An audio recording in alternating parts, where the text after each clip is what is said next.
Good afternoon, everyone. At the age of 21, I suffered a massive stroke that left me completely blind and paralyzed on the left side. In a blink of an eye, my life changed forever. What started as a really bad headache driving to a soccer practice ended up with me in a coma for 2 weeks. My family was told I wouldn't make it. They were told to plan my funeral.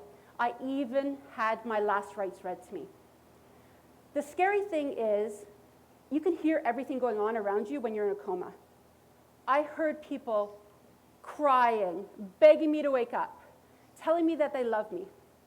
And I remember my sister Patricia coming to my bedside and saying, "Melanie, I'm so sorry I stole your peach gum. If you only wake up, I promise I'll buy you more." The doctors were not optimistic. They kept trying to tell my family it was the end. But my parents said, "You don't know Melanie. She's stubborn. She's a fighter. She never gives up." My biggest champion was my Aunt Donna. She would chastise the doctors when they'd come with bad news, and she would even chase them out of the waiting room if they upset my parents too much. Then she'd come to my bedside and say, "Melanie, you better get your act together. You're causing your family grief. You need to fight." One night she came to see me before she left, and she said, "Melanie, tomorrow's my birthday. The only thing I want is for you to wake up and open your eyes." The ICU nurse said to her, "You know that probably won't happen."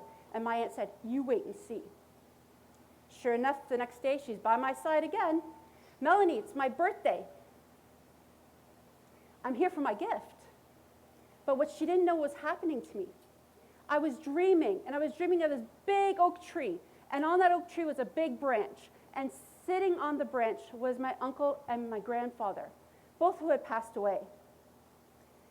Behind that tree was a bright light, and my grandfather kept saying, "You're not fighting hard enough. You're not fighting hard enough. Melanie, it's not your time." And then I woke up. I opened my eyes to darkness. I could hear tears, and I could hear cheers, and I could hear disbelief. And I heard that ICU nurse saying to my aunt, "You said she'd wake up." And my aunt said, "I told you so. Melanie's a good girl. She listens. She's a fighter. She never gives up." Now, I did wake up that day, but my journey was only beginning. I had to learn to do everything again. I had to learn to walk, to talk, to dress myself. But everybody around me kept saying, "You're disabled. It's okay. You can stay home." And I'm thinking to myself, stay home? I'm only 21. I have my whole life ahead of me. I don't want to stay home. And it was at that moment I vowed that no matter what it took, that each and every one of my dreams would come true. This is when I started my relationship with perseverance. After 2 surgeries and getting my strength back, I was moved to the rehabilitation hospital, where I met my primary care nurse, Kathy. Now, Kathy was a no-nonsense nurse with a heart of gold. I show up in my wheelchair, not able to see a thing, in a diaper. And she looks at me, she says, "What is this beautiful young woman doing in a diaper? This just will not do." She tisk, tisk, tisk, and walked away and takes me to the bathroom. She puts me onto the bathroom, and she says, "Do your thing, no more diapers, that's it," and walks away. I sat there. What do I do? Well, obviously, you know what you do. But let me tell you, the first time flushing that toilet after was such of an accomplishment, a new beginning, my first step to independence. But nobody could have prepared me for how hard rehabilitation would be. There were so many ups and downs, and so many times I wanted to give up. But my new pal, Perseverance, showed up with a motivational roadmap. He helped me guide me through the ups and downs, and when I wanted to give up because the pain was too much or I was so tired, he's like, "You've got this. You can do it. You just have to fight." And I did. I created a mantra, never give up. My father would come every evening to stretch my legs, but reality is he wanted me to walk the halls back and forth because in his mind, the more I walked, the faster I would be normal. This was a big no-no at rehab because clearly our family members were not therapists. But my dad had it down to an art. He would walk me up and down the hall, But as soon as a nurse came in view, he'd take me into his arms and say, "We're dancing." They knew what we were doing, but who could say no to a daddy-daughter dance? After starting to walk first with a cane and then without, I finally felt that I was on the road to recovery. But my rehabilitation journey was far from over. I still had to learn to live my life as a blind woman. So I went to the Canadian National Institute for the Blind, where I learned to cook, to clean, to do laundry, and to even get around with a white cane. This was a whole other set of challenges. There were a lot of spilled drinks, many broken dishes, and even an iron imprint on my very favorite pair of pants. But when I finished the course, I was independent. I could do it all. I was so proud. And I thought I could do anything. So I decided to apply to Teachers College, fulfilling a lifelong dream to be a teacher. And despite being told on the very first day by my professor, "You'll be gone by Christmas," I graduated at the top of my class as the first legally blind teacher to graduate in Ontario. Woo!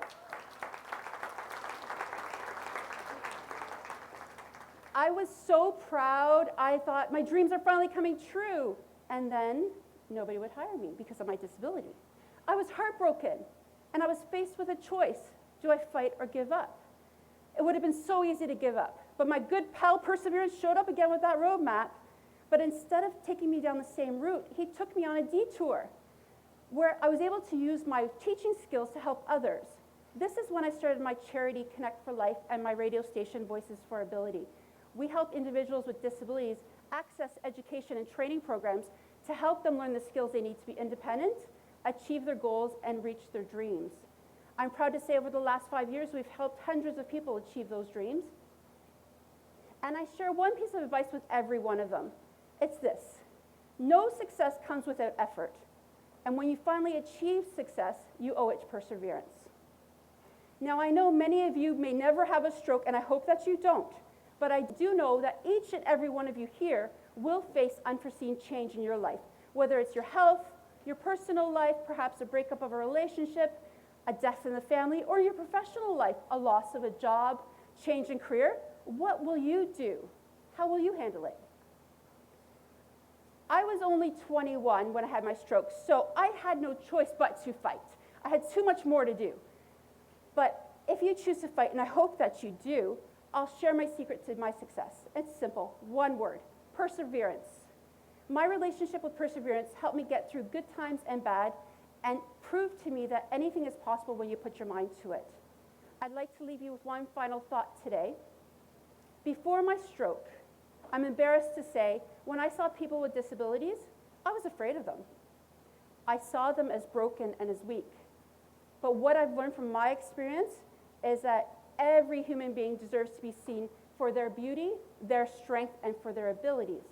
And hopefully by sharing my story with you today, I've helped you understand our journeys and that you too will see us for our abilities. Thank you.